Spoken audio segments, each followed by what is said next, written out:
वसुदेवसुतं देवं कंसचाणूरमर्दनं देवकी परमानन्दं कृष्णं वन्दे जगद्गुरुं श्रीकृष्णं वन्दे जगद्गुरुम्।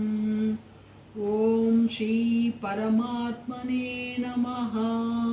श्रीमद्भगवद्गीता अधः पञ्चदशोऽध्यायः।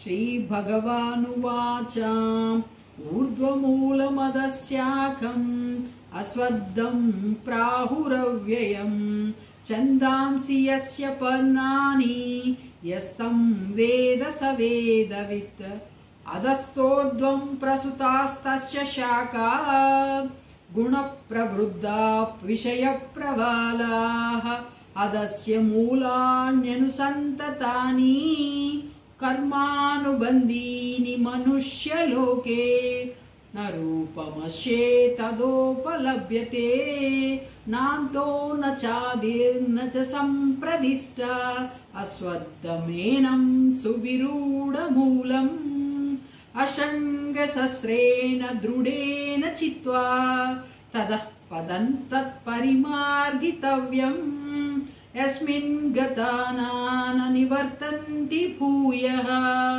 तमेव चाद्यं पुरुषं प्रपद्ये यतः प्रवृत्तिं प्रसुता पुराणिन् निर्माणमोहाजितसङ्गदोषा अध्यात्मनित्या विनिवृत्तकामाः द्वन्द्वैर्विमुक्ता सुखदुःखसङ्गैर्गच्छन्त्यमूढा पदमव्ययं तत्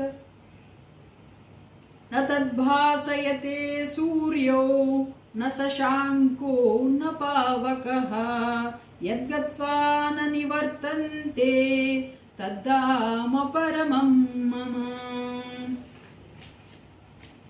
ममैवांशो जीवलोके जीवभूतः सनातनः मनःषष्ठानीन्द्रियाणि प्रकृतिस्थानि कर्षति शरीरं यदवाप्नोति यच्चामुत्क्रामतीश्वरः गृहीत्वैतानि संयाति वायुर्गन्धानि वासयत् स्तोत्रं चक्षुसंस्पर्शनं च रसनं घ्राणमेव च अधिष्ठाय मनश्चायं विषयानुपसेवते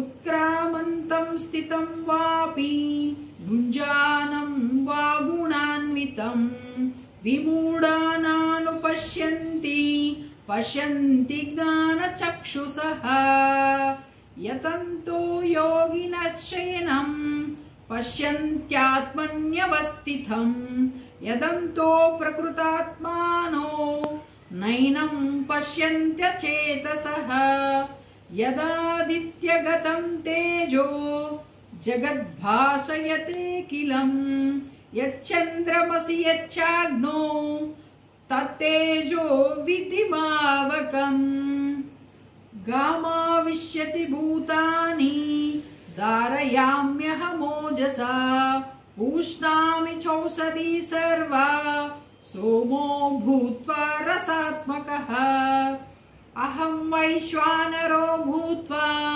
प्राणिनां देहमाश्रितः प्राणापानसमायुक्तः पचाम्यन्नं चतुर्विधं सर्वस्य चाहं हृदि सन्निविष्टो मत्तस्मृतिज्ञानमपोहनं च वेदैश्च सर्वैरहमेव वेद्यो वेदान्तकृद्वेदविदेव चाहम् द्वाविमौ पुरुषो लोके क्षरश्चाक्षर एव च क्षरः सर्वाणि भूतानि कूटस्थोऽक्षर उच्यते उत्तमं पुरुषस्त्वन्यं परमात्मे हृदाहृतः यो लोकत्रयमाविश्य विवर्तव्य ईश्वरः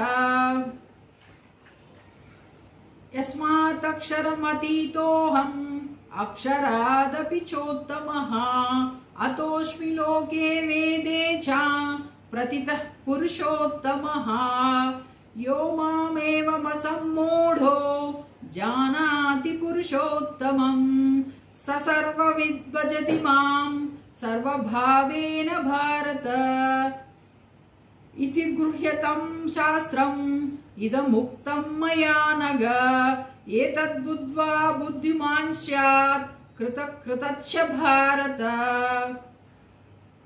ओम तत्सदिति श्रीमद्भगवद्गीतासु उपनिषत्सु ब्रह्मविद्यायां योगशास्त्रे श्रीकृष्णार्जुन संवादे पुरुषोत्तमयोगो नाम पंचदशोऽध्यायः। ओम श्रीकृष्णार्पणमस्तु।